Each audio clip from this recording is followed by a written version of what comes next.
Assalamualaikum warahmatullahi wabarakatuh. Halo semuanya, selamat datang di video pembelajaran kali ini. Perkenalkan, nama saya Ummu Nurhaula. Saya mahasiswa dari IAI Khazinatul Ulum Blora, Fakultas Tarbiyah dan Ilmu Keguruan, Prodi Pendidikan Agama Islam semester 5. Nah, saya akan bahas salah satu metode analisis statistik yang sangat penting, yaitu tentang two-way ANOVA. Nah, saya akan membahas di slide selanjutnya. Nah, jadi teman-teman, ANOVA atau Analysis of Variance adalah salah satu teknik analisis statistik yang digunakan untuk menguji apakah ada perbedaan rata-rata yang signifikan antara dua kelompok atau lebih. Metode ini sangat bermanfaat ketika kita ingin mengetahui apakah perbedaan yang kita amati itu benar-benar terjadi karena faktor yang kita uji atau hanya kebetulan semata. Contohnya, apakah metode pembelajaran tertentu berpengaruh terhadap hasil belajar siswa di beberapa kelas? Nah, ada beberapa asumsi dasar ANOVA yang perlu kita ketahui.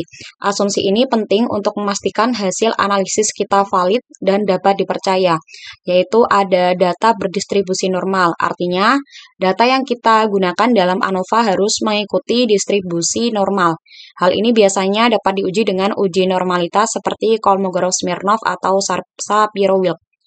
Nah, kemudian yang kedua yaitu memiliki varian atau ragam yang homogen. Berarti, data antar kelompok harus seragam atau setara. Uji homogenitas seperti Levene test dapat digunakan untuk memastikan asumsi ini terpenuhi. Kemudian yang ketiga yaitu ada pengamatan saling independen. Setiap pengamatan dalam dataset harus berdiri sendiri dan tidak saling mempengaruhi atau bebas.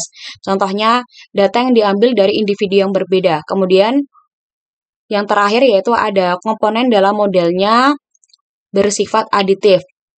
Nah, kita mengasumsikan bahwa pengaruh masing-masing faktor bersifat independen dan dapat ditambahkan untuk memprediksi variabel dependen. Nah, selanjutnya yang akan kita bahas yaitu tentang two-way ANOVA. Two-way ANOVA yaitu digunakan ketika kita ingin menganalisis pengaruh dua faktor sekaligus terhadap suatu variabel dependen, atau terdapat dua faktor yang interaksinya dipertimbangkan. Nah, untuk apa contohnya? Yaitu seperti perbedaan rata-rata hasil belajar kelas A dan kelas B terhadap gender. Untuk metode ini sangat berguna dalam penelitian yang melibatkan lebih dari satu faktor, sehingga kita dapat menganalisis data secara lebih menyeluruh. Nah, saya ada soal, ada kasus, Dr. Nur Hidayat, seorang peneliti yang berasal dari FI, Universitas Muhammadiyah, Jakarta atau UMI.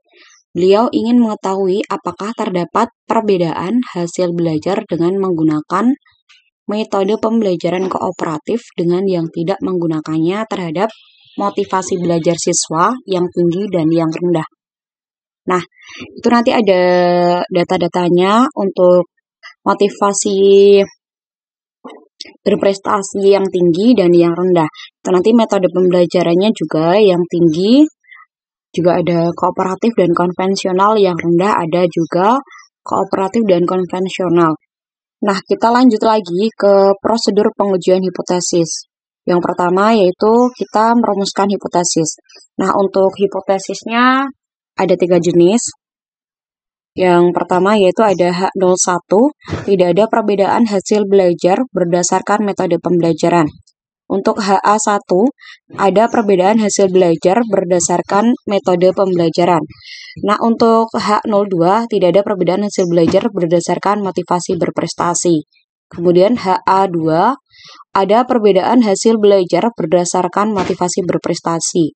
Kemudian yang ketiga yaitu ada H03, tidak ada interaksi antara metode pembelajaran dan motivasi berprestasi terhadap hasil belajar. Nah, kemudian ada HA3, ada interaksi antara metode pembelajaran dan motivasi berprestasi terhadap hasil belajar. Kemudian yang kedua nanti kita menentukan taraf signifikan. Untuk taraf signifikansi 5% atau 0,6 0,05. Kemudian yang ketiga, kita lanjut ke menentukan statistik uji. Nah, untuk statistik uji yang dipakai yaitu kita two-way ANOVA. Kemudian yang keempat, kita menentukan kriteria pengujian. Untuk kriteria pengujiannya, jika nilai SIK lebih dari 0,05, maka H0 diterima. Dan jika nilai SIK kurang dari 0,05, maka H0 ditolak. Nah, untuk yang terakhir yaitu untuk output SPSS-nya. Nah, kita buat datanya dulu di Excel. Kemudian untuk motivasi berprestasi itu ada 2, tinggi dan rendah.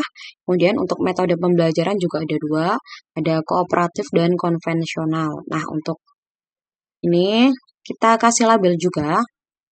Ya, seperti ini ya, sudah kita masukkan semua. Untuk yang metode pembelajaran kooperatif kita kasih angka 1 untuk labelnya. Untuk yang konvensional kita kasih angka 2. Untuk yang dimotivasi berprestasi, untuk yang tinggi kita kasih label 1, yang rendah kita kasih label 2. Habis itu kita gabungkan menjadi 1. Untuk urutannya sama, dari yang tinggi dulu, kemudian yang kerendah. Label-labelnya juga sudah saya kasih ya, sudah saya masukkan semuanya. Nah, ini nanti tuh langsung kita copy ke aplikasi SPSS. Nanti tinggal di aplikasi SPSS-nya langsung kita paste. Nah, kita paste di data view. Nih, sudah kita paste, sudah saya input, sudah saya masukkan semuanya ya. Seperti ini, sudah saya masukkan semuanya. Untuk selanjutnya kita ke variable view. Di variable view, nanti di name kita ketik, kita tulis hasil belajar. Kemudian yang kedua metode pembelajaran, yang ketiga ada motivasi berprestasi. Habis itu nanti kita nolkan semua untuk desimalnya. Untuk labelnya sama, kita kasih seperti yang ada di name, hasil belajar. Yang kedua ada metode pembelajaran, yang ketiga ada motivasi berprestasi. Untuk selanjutnya kita lanjut ke values. Di values yang hasil belajar kita non, ya tetap non ya di hasil belajar. Yang kemudian ada di selanjutnya metode pembelajaran. Untuk metode pembelajaran itu nanti yang di values kita kasih 1, yang di label kita kasih metode pembelajaran kooperatif, habis itu kita add. Nah, ini sudah saya masukkan semua. Sama yang kedua itu nanti di value kita kasih 2, yang label kita kasih metode pembelajaran konvensional. Habis itu kita klik OK. Nah, untuk di motivasi berprestasinya, ini kita kasih 1 untuk label yang tinggi. Nanti seperti ini ya, untuk di values yang metode pembelajaran juga sama, nanti seperti yang sudah aku jelaskan tadi. Ini 2, untuk labelnya berarti yang rendah. Kita klik add. Habis itu kita klik OK. Nah, kita lanjut ya untuk pengoperasiannya. Kita lanjut ke data view. Habis itu kita klik analyze. Kita cari yang general linear model. Yang ini ya.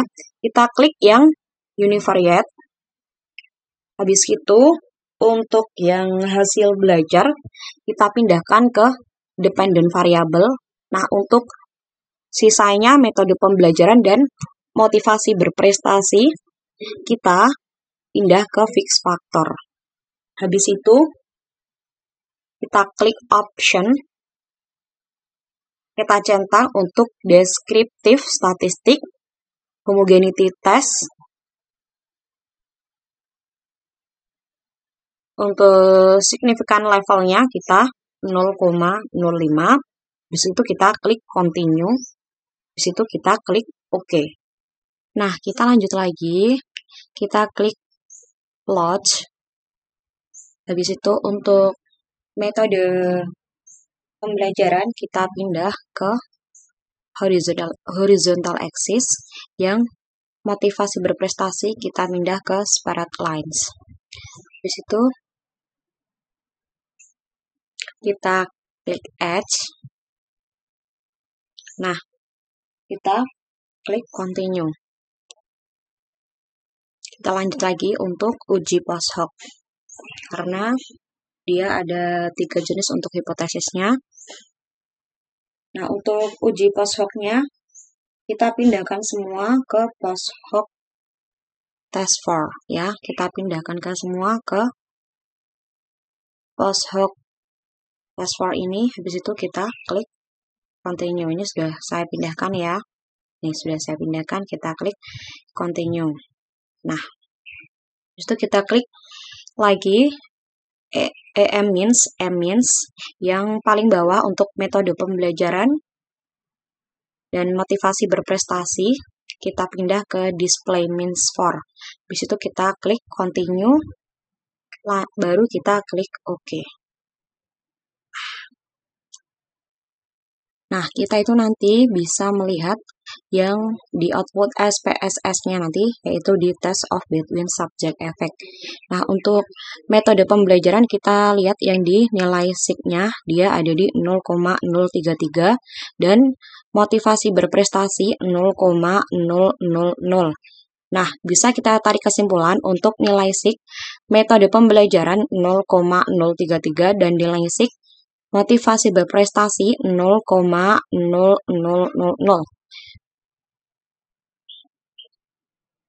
Nah, kurang dari 0,05, jadi H0 ditolak, HA diterima. Artinya, ada perbedaan hasil belajar berdasarkan metode pembelajaran dan motivasi berprestasi. Kemudian yang terakhir, yaitu yang ketiga, tidak ada interaksi yang signifikan antara metode pembelajaran dan motivasi berprestasi terhadap hasil belajar karena nilai signifikansinya 0,821 lebih dari 0,05.